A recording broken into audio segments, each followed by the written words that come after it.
Buenas, el pasado 23 de abril tuve la oportunidad de dar una charla en el Centro Español de Quito, 23 de abril, Día del Español, Día del Libro, Día del aniversario de la muerte de Cervantes, y compartí algunas de las tres obsesiones que tengo ahora mismo y de los temas que me gusta investigar en economía. Y quisiera compartir con ustedes en apenas 15 minutos los esbozos de lo que quiero decir. Estas son mis tres obsesiones. En primer lugar, McCloskey, o más allá de McCloskey, la idea de que el desarrollo económico depende de los valores de una sociedad. Es decir, que más allá de estudiar el PIB per cápita o más allá de estudiar las instituciones, tema muy interesante, hay algo más profundo. ¿Qué es lo que sostiene esas instituciones? Y son los valores de una sociedad. Los valores son aquellos comportamientos socialmente aceptados que se elogian o se denostan en las conversaciones habituales y que, por tanto, puesto que el ser humano es un ser social que quiere la aprobación de sus semejantes, que terminan condicionando el comportamiento de las personas y con esto el crecimiento económico. En segundo lugar, como español viviendo en América, me interesa mucho entender qué fue los valores que trajeron los conquistadores, los valores que tenían esas personas que fundaron todo este continente y que trajeron un nuevo ethos, que es el de la monarquía hispánica. Y claro, ¿cómo podemos estudiar los valores de unos españoles del torno al año 1530 cuando no tenemos encuestas de nada parecido? Pues con el Quijote. ¡Qué suerte tener el Quijote, publicado en 1605, y que es un libro maravilloso y que yo concibo, o yo entiendo, básicamente como una parodia, y esto nunca se puede perder de vista, que el Quijote es un libro divertido que está para reírse, como una parodia que contrasta dos sets de valores, que contrasta los valores de la incipiente modernidad, que están más o menos representados en Sancho Panza, versus unos valores idealizados, arcaizantes, que son los que representa Don Quijote de la Mancha, intentando retomar una edad media que nunca fue real, idílica, imaginaria, la de los caballeros andantes, las damas y las grandes ideas. Y de hecho, precisamente el libro es divertido y el libro tiene razón de ser porque se produce exactamente donde están surgiendo estos nuevos valores, pero sin todavía haber abandonado los valores arcaizantes de la Edad Media. Lo llamativo de todo esto es que todavía a día de hoy, en nuestra época completamente moderna, tenemos ese imaginario colectivo de esa Edad Media idílica. Star Wars es una Edad Media con láseres, Juego de Tronos viene a ser media, El Señor de los Anillos. Nuestras grandes epopeyas transcurren en ese mismo periodo al que Don Quijote quiere regresar en el Quijote de la Mancha de Cervantes. Qué interesante. ¿Cómo podemos ver esto? Pues, simplificando mucho, nada más salir Don Quijote de la Mancha en la primera aventura, en el segundo capítulo del primer tomo, sale Don Quijote y llega a la venta. Ahí le ocurren diversas cosas porque se quiere nombrar caballero, pero al salir de la venta le dice el ventero: oiga, págueme. Y Don Quijote dice: ¿que le pague qué? Bueno, que me pague usted porque ha estado en mi venta. Y Don Quijote: pero habráse visto que un caballero pague por estar en un castillo. Y claro, la venta ya pertenece a la modernidad. Es una mentalidad mercantil. Oiga, usted ha dormido en mi casa, me tiene que pagar. La edad quijotesca, medieval, de caballeros andantes, evidentemente no se ha visto que se pague porque está pensando en otra mentalidad, en la mentalidad de esa Edad Media idílica. Es en esta primera aventura donde se demuestra lo divertido que es el Quijote y cómo lo que está haciendo es contrastando ambas visiones. Podríamos profundizar en otros muchos ejemplos, pero puesto que esto es un resumen rápido, vamos a otro muy significativo. Vamos al segundo tomo, cuando Don Quijote quiere salir por tercera vez, ya estamos en el segundo tomo, y Sancho Panza le va a acompañar. Pero claro, antes de que le vaya a acompañar Sancho Panza, habla con Teresa Panza, su mujer, la que manda en la casa, y le dice: oye, tú no te vas a ir por esos mundos de Dios con ese Alonso Quijano, el señor Don Quijote, como se llame, si no trajiste nada la otra vez, si solo trajiste palos y miseria. Tú le vas a tener que pedir un salario, que vaya a salario. Claro, está en una mentalidad de la modernidad. tú eres un empleado y mereces un salario por tu trabajo. Y claro, Sancho Panza va a hablar con Don Quijote y Don Quijote le ha dicho, habráse visto, ¿dónde se ha visto en libros de caballerías que el escudero cobre un salario? El escudero va a merced. ¿Qué quiere decir a merced? A lo que surja. Si yo descubro un reino, una ínsula o algo así, te haré gobernador de la ínsula o te haré marqués o algo. Cuando yo tenga fortuna, repartiré la fortuna contigo. Vamos a merced, a lo que ganemos. No eres un asalariado, eres un aventurero a merced, que es algo completamente distinto. Evidentemente, Sancho termina haciéndole caso al Quijote de aquella manera, porque era toda una mofa, termina siendo gobernador de la ínsula Barataria, pero no le duró mucho al pobre, más que palos. ¿Y cómo se traslada esto a la conquista española? Pues es muy interesante entender que los que vinieron la primera etapa de la conquista venían a merced, y emplean evidentemente el mismo término, es decir, eran aventureros, no venían para lograr, no eran asalariados del rey, ni nada parecido, eran aventureros y venían a repartirse el botín. Pero ojo, no solo eran aventureros que venían a merced, en cierto modo eran caballeros andantes que venían a desfacer entuertos, que venían a luchar por la justicia. En la época tan cínica en la que vivimos a día de hoy, nos cuesta entender unas causas nobles o pretendidamente nobles como tenían en su mayor parte los conquistadores. Esto es, no hay que olvidar que casi el primer encuentro que tuvieron los españoles con indígenas de América fue con los caribes, que eran caníbales con los taínos. En nuestra época de relativismo moral nos preguntamos, oiga, ¿y entonces qué tenemos que hacer? ¿Tenemos que intervenir o la libertad? No. Mira, si un señor se está comiendo a otro señor, para esta gente es evidente que tu deber como caballero, tu deber noble es luchar por las injusticias, luchar contra los menesterosos, intervenir para que esto no siga ocurriendo.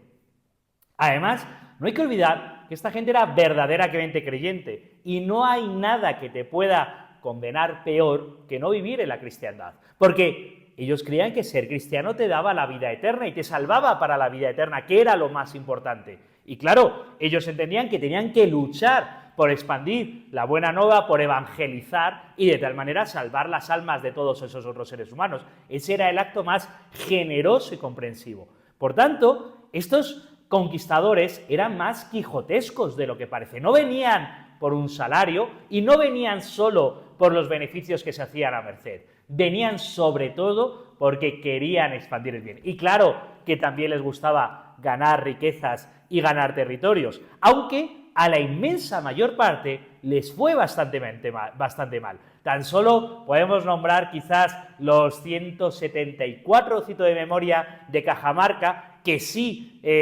recibieron el tesoro del Gran Inca, y esos sí salieron muy enriquecidos, aunque gran parte de ellos lo terminaron perdiendo, o la vida en las guerras civiles posteriores, o la hacienda en otras aventuras, pero es verdad que a ellos les salió muy bien y otros muchos conquistadores murieron en el camino, murieron pobres, no se repartieron botines, es decir, luchaban por el afán de gloria, de honor y de otras muchas cosas, más allá de solo lo que a día de hoy creemos que era que venían persiguiendo el oro. Porque eso es solo propio de nuestra mentalidad a día de hoy, tan mercantil y tan cínica que ni siquiera ya es capaz de entender la mentalidad idealizada medieval que podemos hablar del Quijote. ¿Y qué ocurre con Don Miguel de Cervantes Saavedra? Él mismo es un ejemplo de esto. Él mismo se ganó la vida con las profesiones o de la manera más medievalizante posible, porque por un lado fue luchador, fue soldado, que luchó en la batalla de Lepanto y lo enalteció como la mayor ocasión que los siglos han visto, cito de memoria, y por otro lado fue escritor, y en ese sentido tiene el discurso de las armas y las letras tan bonito, discutiendo cuál es superior. Pero la realidad de Don Miguel de Cervantes Saavedra es que volvió a España y terminó teniendo la profesión más burguesa, más del Estado moderno incipiente en ese siglo XVII que nos podemos imaginar a día de hoy, porque terminó siendo recaudador de impuestos para la Gran Armada, pero en el fondo recaudador de impuestos. Y claro, que él terminó preso de los moros cuando volvía de Lepanto y terminó preso de los cristianos cuando fue recaudador de impuestos. Por tanto, él terminó preso en las dos ocasiones y por eso valoraba tanto la libertad. La libertad, amigo Sancho, es uno de los más preciados dones que a los hombres dieron los cielos y por ella la honra y la vida se han de aventurar. Cito rápido. Creo que lo que yo quiero decir queda bastante ejemplificado en el concepto de empresa.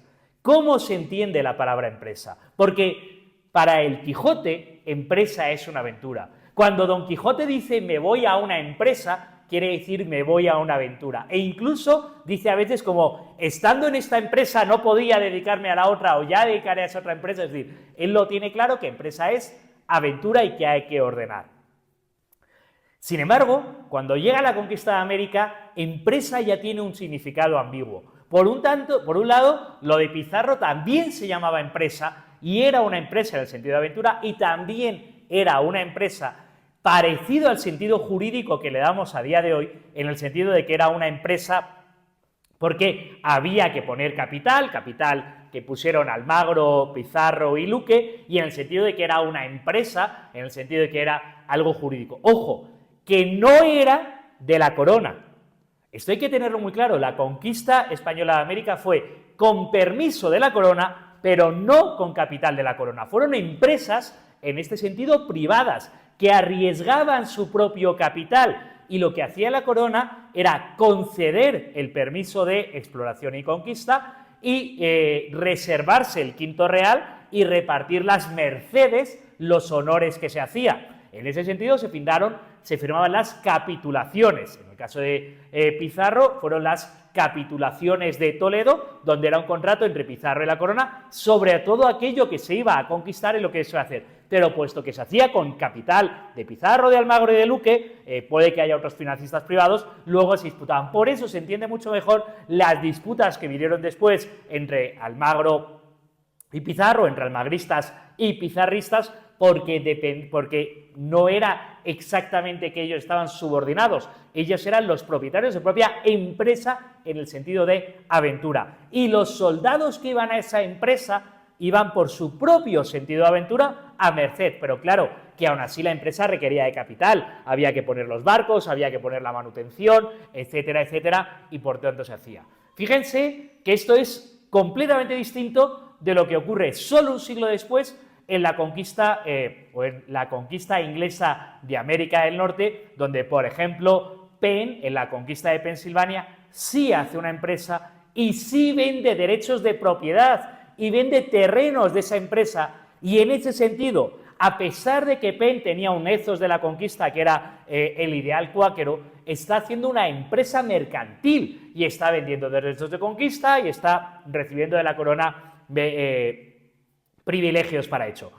Y ya no podemos ni hablar de lo que fue la conquista inglesa de la India, en el que literalmente fue una empresa, la Compañía de las Indias Orientales, la que contrataba a los soldados, y el ethos de la conquista inglesa de la India, ahí sí podemos hablar estrictamente de metrópoli y colonias, porque fue un pura misión mercantil, solo buscaban. Se ha perdido completamente ya para este momento el concepto de empresa que tenía el Quijote, el concepto de empresa en el sentido de aventura. ¿Por qué? Porque en estos siglos es donde hemos vivido la transición hacia la modernidad desde unos otros valores. ¿Y por qué puede tener algún interés todo esto de lo que estoy diciendo? Bueno, creo que hay 3 o 4 argumentos buenos. El primero nos anima a leer el Quijote, que no hay que desaprovechar una excusa para releer o leer, si alguien tiene la fortuna de poder leerlo por primera vez, el Quijote.